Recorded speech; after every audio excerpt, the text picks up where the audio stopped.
Ribbon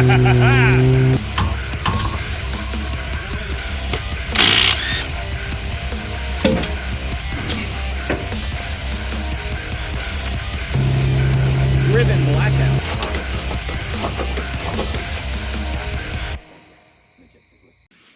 Alright, ladies and gentlemen, welcome back to Shade Tree Hot Rods, where we're sitting in front of Blue, but unfortunately not working on them today. We are on Duke, our 1UZ Ranger. Now, right here is the engine that we originally bought for Duke that ended up becoming a mock-up engine because it has a, I don't know, spun bearing. Something's wrong in the rotating assembly and we don't want to tear into one just yet.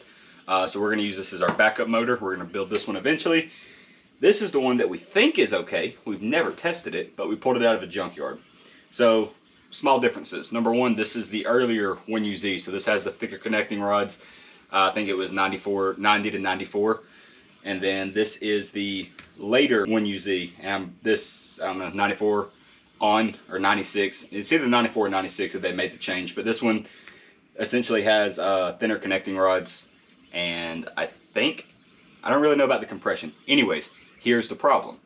Because they're two technically different engines, Lexus decided they should have two different ECUs. Now, the ECU that we pulled with this engine never made it to us. That's fine. So we pulled this one off of the internet because we couldn't. So we pulled this one off the internet because we got tired of waiting, so we just bought one. However, this one is for the older wiring harness, not the newer wiring harness, because the newer wiring harness ECUs are many, many times more expensive. I think this was like $100. I think they're like $500 for the newer ECU. So, here's what we're going to do. First, going to see if it's possible to use this harness, which came off of this engine, on here. So, these plugs, basically the plugs that plug into the ECU are different. And I'm sure there's some other differences somewhere. I just have to find them.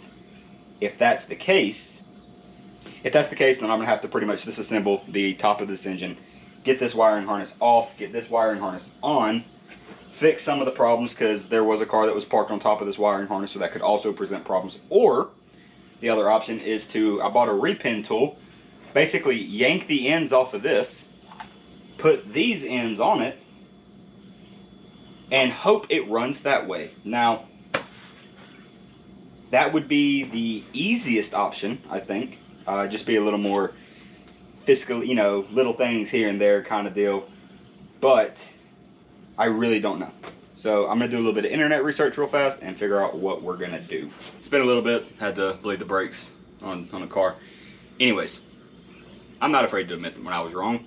I really did not want to tackle this project the way with either of the two options that I presented, because it would just be a whole lot of work when I went on eBay and found the ECU that I need for about $230. So my comment still holds that they are really expensive because I saw 4 or 5 of them that were $400, $500. So, but luckily I found the ECU that's going to match this engine and wiring harness.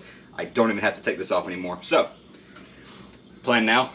Drop the old engine off the crane somewhere, pick up the new engine, take off the motor mounts, take off the oil pan and the mid pan for the oil pan, and put the new one on, remove the 2 little studs that are down here, drop the engine back in the truck, put the transmission in the truck, bolt it together. Everything should be happy-de-do-da-day after that, and I can get Duke out so my wife can get her garage spot back because Rangers have been taking it over for half a year now.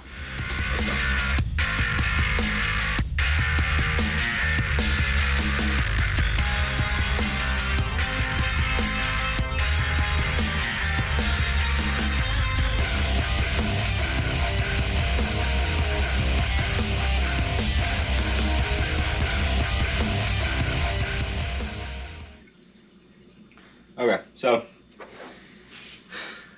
oil pan is just kind of held on with 3 bolts, and we got the motor mounts off, so it should be ready to go in. We have most of our exhaust mounts, so that's good. Anyways, I think the easiest way is going to be to throw the transmission in first. We're going to try putting the transmission in, putting in the slots, and then holding it up with a jack on the bell housing end.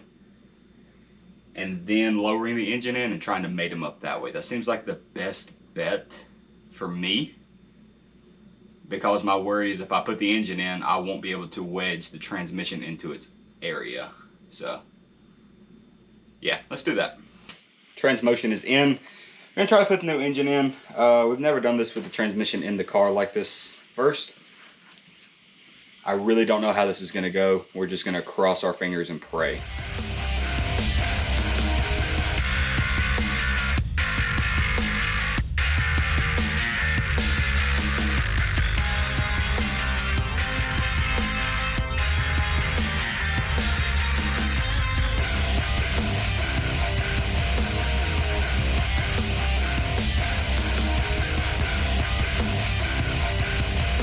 Alright, so our new, hopefully isn't messed up 1UZ is in the truck. It was only slightly worse to put in due to everything else being on here. But there are a couple things that need to be addressed on this. For instance, we're going to need distributor caps. There's a couple connectors that are broken. You know, we're going to need new spark wires. Probably just a full set of them. Oh, we just need a plug to put back on that. The plug broke. Yeah, that's what I'm saying. We just figure out what that is. We may be able to pull it off of that harness. We got a couple hoses and cables. That actual cable has been cut off. The auto cable.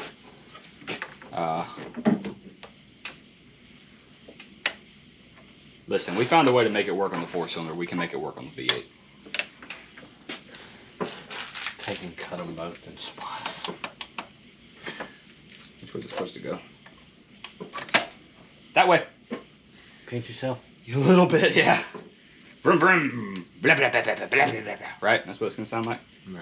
Just like that? It'll sound a lot smoother. It won't sound like much. Horsepower. Anyways, our loom goes through right here. The mini holes in the firewall that we made, we're going to put plates up to where our grommet can fit and just go ahead and cover every single one of these little holes we made, because holes in your firewall equals not a good firewall. Not gonna have a good time, okay? We're never going to get certified in any degree to run if we have holes in our firewall. We're not going to put the transmission in. Like I said, don't need it to run.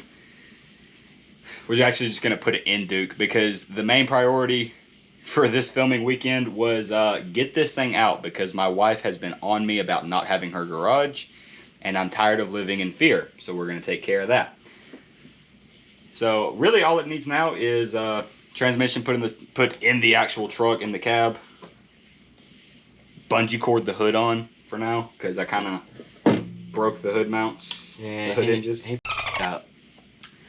Listen, it was an honest mistake, okay? It didn't latch. I don't want to hear it. Don't even get me started. Cutting it close.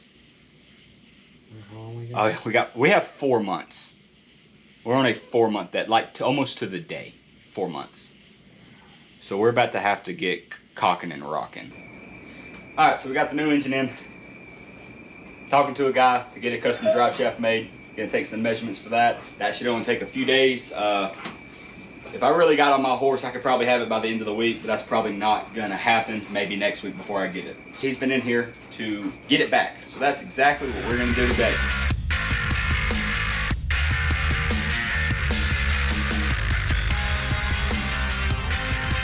Except psych, ECU never showed up. It's supposed to be here a week and a half ago, and it's just going on a nice little merry-go-round at our local USPS distribution center. It keeps leaving and getting checked into the same place. I don't know why. So, unfortunately, we're not going to have that in this video, because I still want you guys to see the progress on Duke. So, the next video regarding the ECU is going to be us getting the ECU plugged into the harness, and we have some power pigtails that go to like the dash and stuff, so we'll get those set up and see how we can make that happen. But until then, we've been Shade Tree Hot Rods. We'll see you later.